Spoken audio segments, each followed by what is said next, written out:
that the only salvation available to humankind at this time of our life is if you are stricken with a virus, the answer is always vaccine. Vaccine is a cultured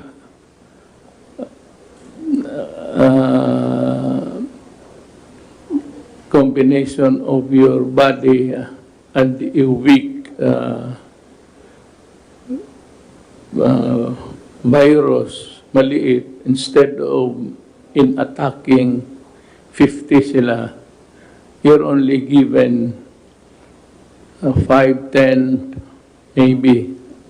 I'm not a medical person.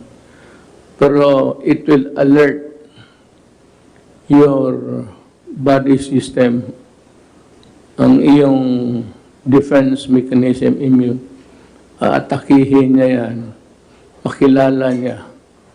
So, pag makilala niya, ang katawan natin mag-produce over time ng anti-viral COVID. Yun ang ano natin. Ibig sabihin sa ating katawan lang rin manggaling ang answer. Actually, it is of no cost to anybody. But for a reason that it's a science and it has to be developed, there's a great expense involved. I would like to thank Russia, President Putin, and China, President Xi Jinping, for offering to provide us with the vaccine as soon as it is possible for distribution to the public. I cannot overemphasize my debt of gratitude. But remember that this is not for free.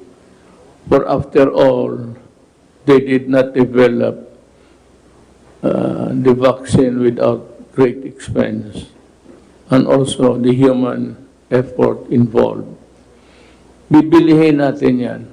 Kaya lang kung mahal, if it is quite expensive, then I will ask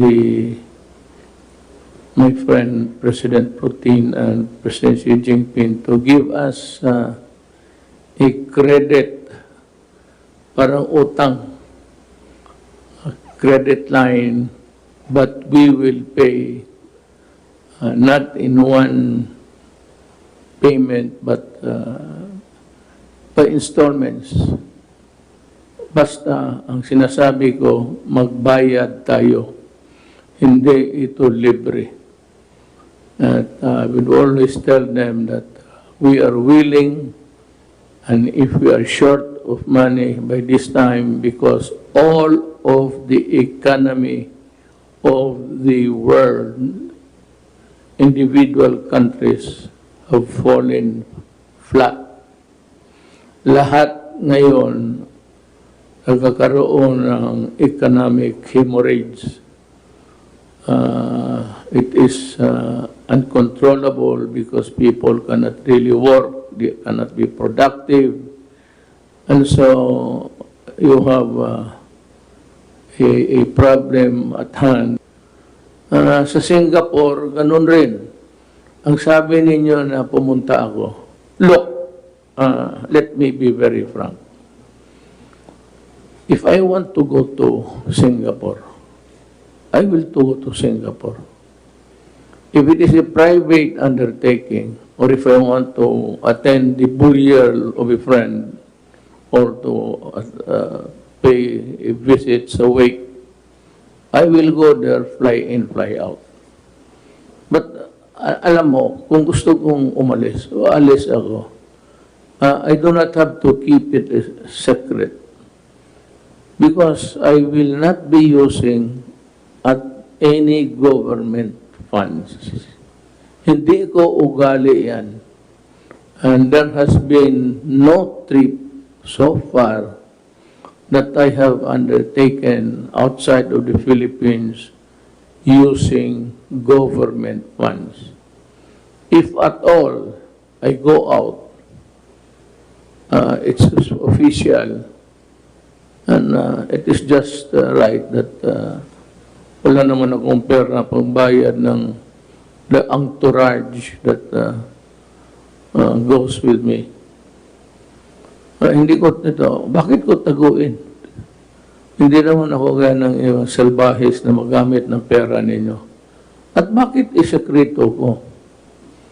I am under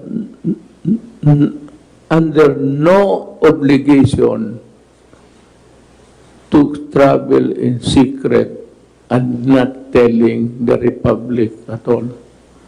I am a citizen of this country. The right to travel is guaranteed. Kung guaranteed sa inyo, di guaranteed yan sa akin. And I do not have to hide it.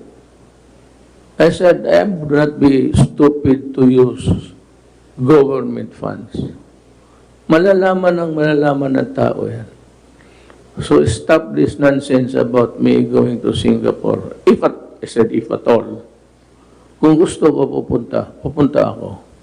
Wala kayong pakialam kung gusto kong pumunta.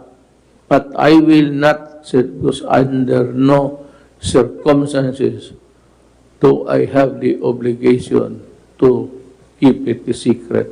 What for? Pero nilang si Rocco, magtanan ako. Pero ilang anak ko ang habol sa akin. Inday would lead the pack. At huntingin ako niyan kung magtanan ako. Pero wala naman, ayaw naman sa akin lahat. Hindi, wala na. Pero in the future, yung mga haka-haka, noon pa yan, bago pa akong presidente. I enjoy what you citizens of this republic enjoy. You have the right to travel with more reason. Ako, kahit matagal na akong walang bakasyon. If I went somewhere else, well, or if I choose to go to Europe, pupunta ako. Sabi mo, then I would have to go on a leave of absence or maintain the control of government by electronic. Usually, you leave the realm to the deputy or to the vice. Deputy, prime minister, or vice president. But that I am not inclined to do that. Pero kung gusto ko, aalis ako. Let me repeat it. I have no obligation to keep it a secret. For what? About the only thing, maybe, is if I use your public money. I will never do that. Hindi ako stupido. Sana naman maunawahan ninyo, abogado ako.